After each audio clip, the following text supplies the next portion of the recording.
I'm 78 years old, and I spent 52 years chasing success. By the time I realized what it cost me, there was almost no one left to notice. I'm not telling this because I want sympathy. I'm not looking to be understood. I'm telling it because I don't have many years left, and this truth has been sitting in me for a long time. Most of my life looks good on paper. Good job titles, promotions, a house, a retirement account that did exactly what it was supposed to do. If you met me at a gathering once, you might have thought I had done well. What you wouldn't see is how quiet my phone is now, how few voices say my name, how empty the rooms feel even when the lights are on. I wake up early. I always have. These days, I sit at the kitchen table with a cup of coffee that goes cold before I finish it. There's no rush anymore. That's the strange part. For decades, everything felt urgent. Now nothing does. I used to think urgency meant importance. Now I understand it mostly meant distraction. I live alone. My wife passed 3 years ago. My 2 children live in other states. We talk sometimes, not often. We're polite. We ask about health. We don't talk about feelings. We never really did. Silence has been our shared language for a long time. When I look back, I don't see one big mistake. I see thousands of small decisions that all leaned in the same direction, toward work, toward achievement, toward being busy. I grew up watching my father struggle. He worked long hours in a factory, came home tired, quiet. I remember him sitting in his chair staring at nothing. He didn't complain, but I could feel his disappointment with his life. I told myself I would be different. I told myself I would become someone. I told myself I would never be trapped by money. So when I was in my 20s and an entry-level position turned into something more, I felt like I had stepped onto the right path. I wasn't reckless. I wasn't cruel. I wasn't trying to hurt anyone. I simply believed that building a strong career was the responsible thing to do. I met my wife when I was 27. She laughed easily. She had soft hands. She asked questions about people. Not about what they did, about who they were. We dated for 2 years. During that time, I canceled plans more than once because of work. She teased me about it, gently. She said, "You really love that office." I laughed. I said, "I'm just trying to build something for us." I believed that. When we got married, I promised I would provide. I didn't promise I would be present. I didn't even think about presence as a separate thing. In my mind, providing was love. Our first child was born when I was 31. I held him in the hospital. He was small, red, angry at the world. I remember feeling scared, not of fatherhood, of failing at it. So I doubled down at work. More hours, more responsibility, more travel. I told myself I was doing it for my family.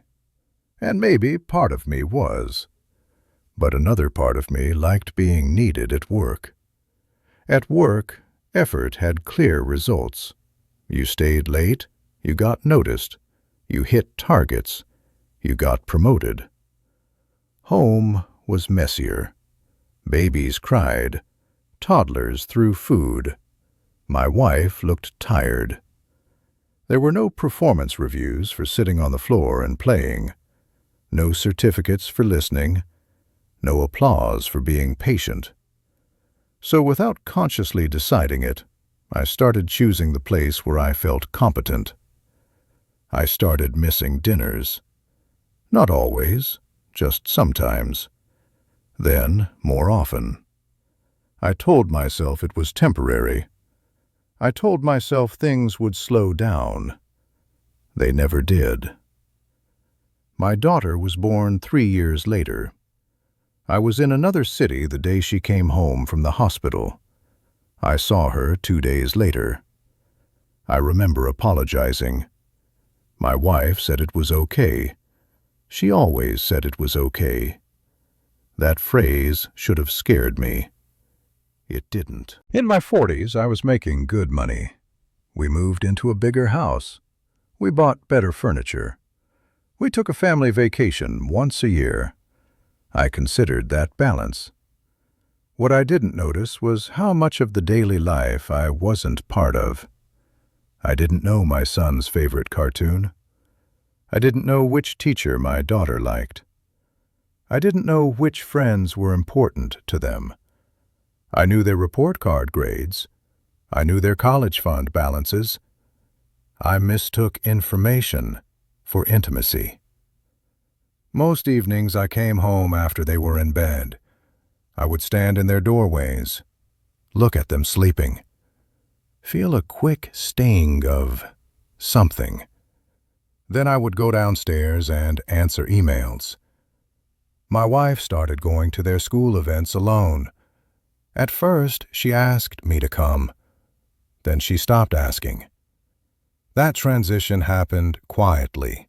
No argument, no ultimatum, just a gradual adjustment. We still lived in the same house. We still shared a bed.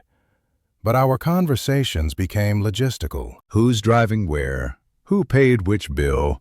What needs to be fixed? We rarely talked about how we felt. Not because we were angry, because we were tired. I thought tiredness was a phase. It became our permanent state. In my 50s, I reached what I had always imagined as the top.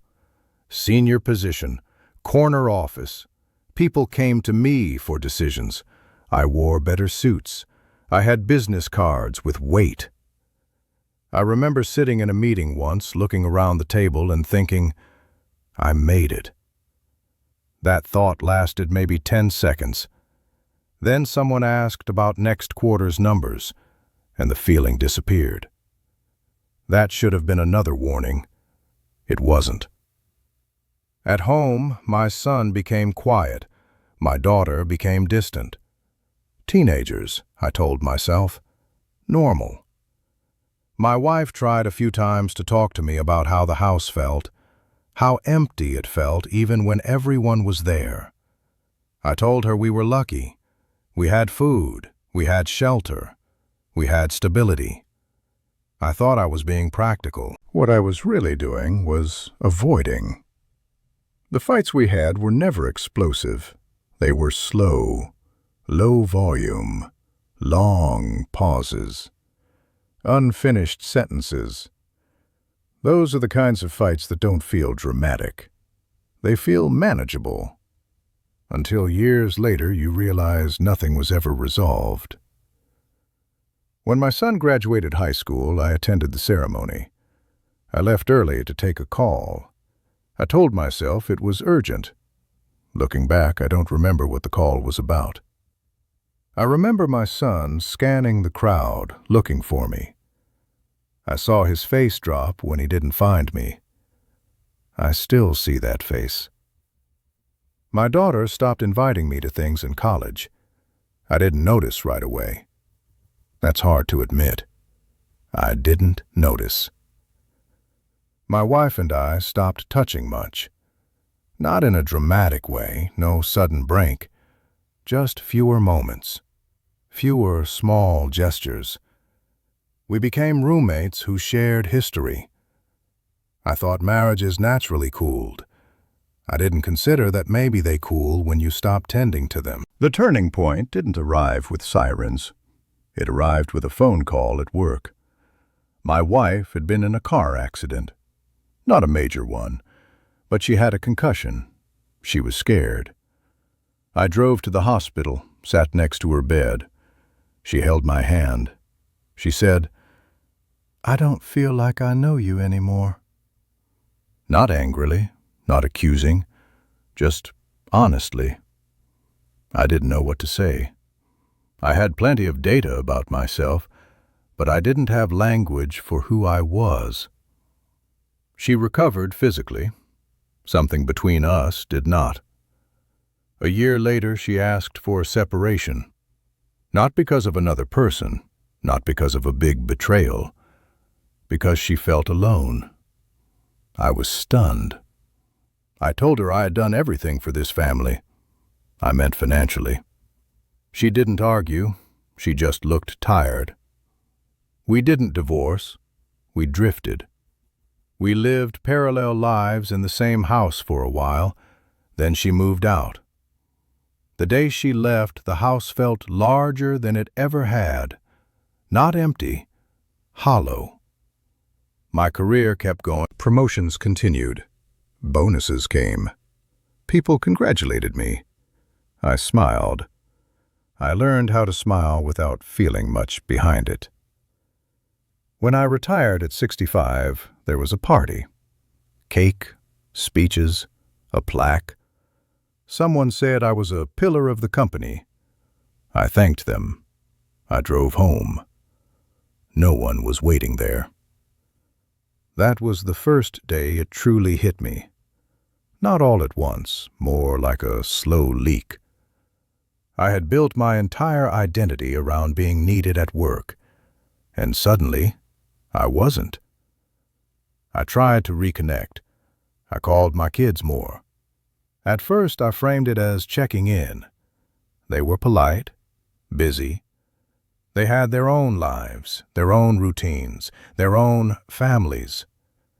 I realized I was now trying to enter a world I had not helped build. My wife and I spoke occasionally, mostly about practical matters. When she got sick years later, I visited. We sat together, talked about memories, some good, some awkward. We didn't rewrite the past. We didn't have a grand clearing of the air. She passed quietly. I held her hand. I told her I was sorry. She squeezed my fingers. That was all. No dramatic forgiveness, no long speech, just a squeeze. I don't know what it meant. I choose to believe it meant something. What can't be fixed is the time. I cannot go back and attend those dinners. I cannot go back and stay for the entire graduation. I cannot go back and ask my wife how she was really doing and then listen long enough to hear the answer. I cannot become a central figure in my children's childhoods. Those chapters are closed. What hurts the most is not that I failed. It's that I didn't realize I was failing while it was happening. I thought I was succeeding. That's the cruel part. I see old photos sometimes. Me standing with my family, my arm around someone, everyone smiling. It looks like a good life. In some ways it was. But photographs don't show absence. They don't show all the empty chairs. They don't show the conversations that never happened. They don't show the quiet resentment growing like mold in dark corners. If you're listening to this and you're young, I don't know your situation. Maybe you're working 3 jobs. Maybe you're trying to survive. Maybe you don't have choices I had. I'm not here to tell you what to do. I'm only telling you what I learned too late. Success is a hungry thing. It always wants more. If you feed it everything, it will take everything. I believed there would be a moment when I could finally relax, when I could finally show up. That moment kept moving. I wish I had understood that love is mostly ordinary. It's showing up when nothing special is happening. It's sitting in boring school meetings. It's listening to stories you've already heard. It's being there when you're tired. I treated love like a reward you get after you finish important work. Love is the important work. I don't expect forgiveness from anyone. This isn't about cleaning my conscience. It's about telling the truth. These days, my world is small. I go for short walks. I read. I watch the news, even though it mostly makes me sad. Sometimes I sit and think about moments I barely noticed at the time. My son showing me a drawing, my daughter asking me to help with homework, my wife waiting up for me. Those moments felt minor. They were not. They were the whole thing. If this meant something to you, I hope you hold on to the people in your life a little more carefully. Not perfectly, not dramatically, just consistently. I don't know how much time I have left.